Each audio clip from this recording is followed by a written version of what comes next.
31 కేజీల బియ్యం వేట సమయంలో మీకు అందజేసిన వ్యక్తి నేనేనని చెప్పి మీ అందరికీ తెలియజేస్తున్నా.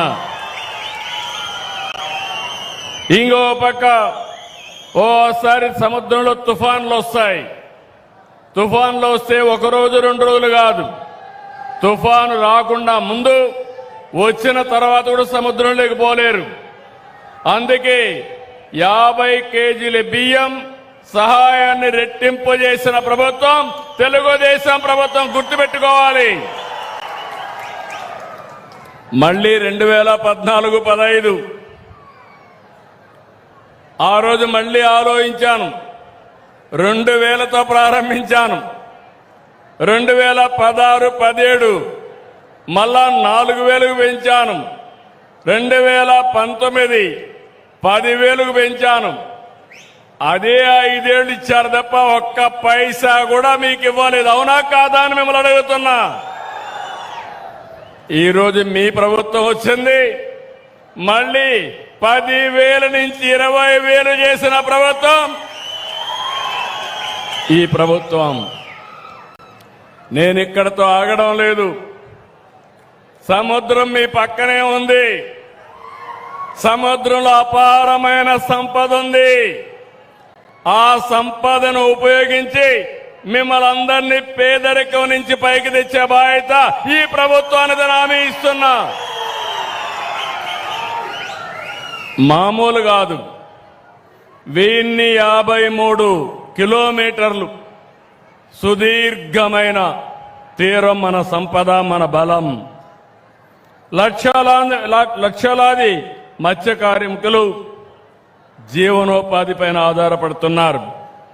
నేను అందుకే అక్వా పైన, ఇంకొక పక్కన మీ ఆదాయం పైన శ్రద్ధ పెట్టాను. ఈరోజు మీరు ఒకసారి చూస్తే 14-19 మత్స్య సంపద ఉత్పత్తి 19.18% పెరిగింది. అదే కాంగ్రెస్ వచ్చింది, వైఎస్ఆర్ కాంగ్రెస్ వచ్చింది. 19-24 మధ్యలో 4 రెట్లు పడిపోయింది. 5.43 మాత్రం అభివృద్ధి జరిగే పరిస్థితి వచ్చింది. మళ్ళీ నేను ఒకటే ఆలోచిస్తున్నాను. రాష్ట్రంలో వ్యవసాయం తర్వాత, నిర్మాణ రంగం తర్వాత ఎక్కువ ఆధారపడేది మత్స్య సంపద పైనే మీరు ఆధారపడుతున్నారు. రాష్ట్రం ఆధారపడతా ఉంది. ఈరోజు మొత్తం దేశంలో 28% చేపలు ఎగుమతి చేస్తా ఉంటే దాంట్లో 38% మన రాష్ట్రం నుంచే చేస్తున్నాం. దేశంలో రొయ్యల ఉత్పత్తిలో 80% ఆంధ్రప్రదేశ్ నుంచే ప్రపంచానికి ఎగుమతి చేస్తున్నామంటే అది ఆంధ్రప్రదేశ్ సత్తా. అయితే ఈరోజు నేను ఒకటే ఆలోచిస్తున్నాను. ఇంతలా రాష్ట్రానికి ఖ్యాతిని, ఆదాయాన్ని అందించేలా చేస్తున్న మీకు అన్ని విధాల అండగా ఉంటాం. ఏదో పెద్ద పెద్ద అక్వా ఫార్మ్స్కే కాదు, నా మనసుకు దగ్గరుండే మత్స్య కార్మికులకి అండగా ఉంటానని మరొక్కసారి హామీ ఇస్తున్నా. మెకనైజ్డ్ మోటరైజ్డ్ డీజిల్ పడవలకి 9 రూపాయలు సబ్సిడీ ఇస్తున్నాం.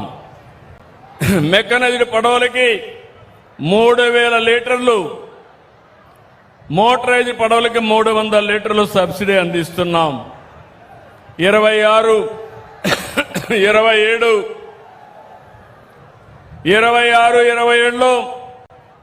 21,935